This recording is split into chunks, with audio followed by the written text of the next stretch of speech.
शाश्वत टाइम्स, एक नई सोच।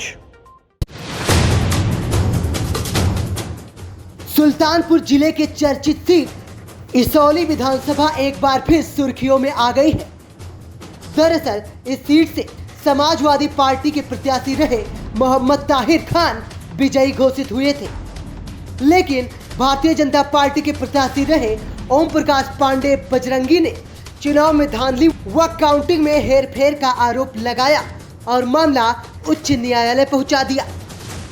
बताया जाता है कि ओम प्रकाश पांडे बजरंगी ने उच्च न्यायालय में शिकायती पत्र देकर रिकाउंटिंग की मांग की है। ओम प्रकाश पांडे बजरंगी ने बताया कि चुनाव काउंटिंग के दौरान 6000 मतों से आगे चल रहे थे। उनके प्रतिद्वंदी रहे समाजवादी पार्टी के प्रत्याशी मोहम्मद ताहिर खान 6000 मतों से पीछे थे। मतों में हेरफेर और धांधली कर सपा प्रत्याशी मोहम्मद ताहिर को जीत घोषित कर दिया गया, जबकि ओम प्रकाश पांडे बजरंगी का आरोप है कि धांधली कर और मतों की हेरफेर कर सपा प्रत्याशी को जिताया गया है, जिसकी शिकायत ओम प्रकाश पांडे उच्च न्यायालय कर पहुंचे और शिकायती पत्र देकर रिकाउंटिंग की मांग की थी। वास्तव में जब चुनाव प्रक्रिया संपन्न होने के बाद 10 मार्च को काउंटिंग हो रही थी, तो काउंटिंग में उस समय गड़बड़ी की जा रही थी। हमारे जो वहाँ पर काउंटिंग के एजेंट थे, हमारे इलेक्शन एजेंट थे, उन लोगों ने सूचित किया कि भाई हम लोग आग्रह कर रहे हैं कि आप ये गड़बड़ हो रहा है, इसको ठीक करिए, पुनः काउंटिंग कराइए। हमारी बात नहीं मानी जा रही।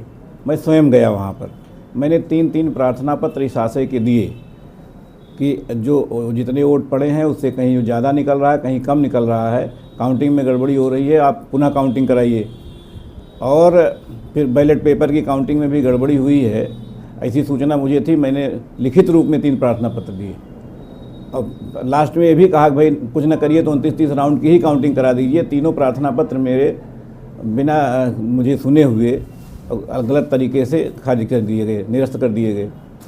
और काउंटिंग में गड़बड़ी चली रही थी और उसी के दौरान जो है हमारे तीनों प्रार्थना पत्र निरस्त करके ताहिर खां को जीता हुआ घोषित करके प्रमाण पत्र दे दिया गया। तो चूँकि मैं वहाँ से हमारी वहाँ बात को अनसुनी कर दिया गया, इसलिए मुझे माननीय उच्च न्यायालय की शरण लेनी पड़ी। सारे पेपर्स का रिकॉर्ड लेकर के मैं माननीय उच्च न्यायालय गया। वहाँ पर मैंने अपनी रिट याचिका दाखिल की, जिसमें सुनवाई 8 अप्रैल से ही लगातार चल रही है। इस बार अभी 25 तारीख को डेट थी, तो मोहम्मद ताहिर खां भी उपस्थित हुए अधिवक्ताओं के साथ।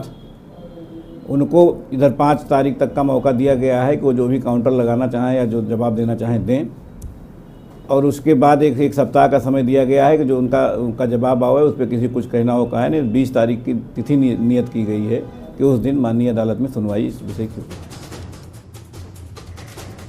बजरंगी की शिकायत पर उच्च न्यायालय 20 सितंबर को जिले की सबसे चर्चित सीट इसौली के विधायक का फैसला करेगी। बजरंगी की शिकायत ने विधायक मोहम्मद ताहिर खान की मुश्किलें बढ़ा दी हैं। अब सबकी निगाहें उच्च न्यायालय के फैसले पर टिकी है।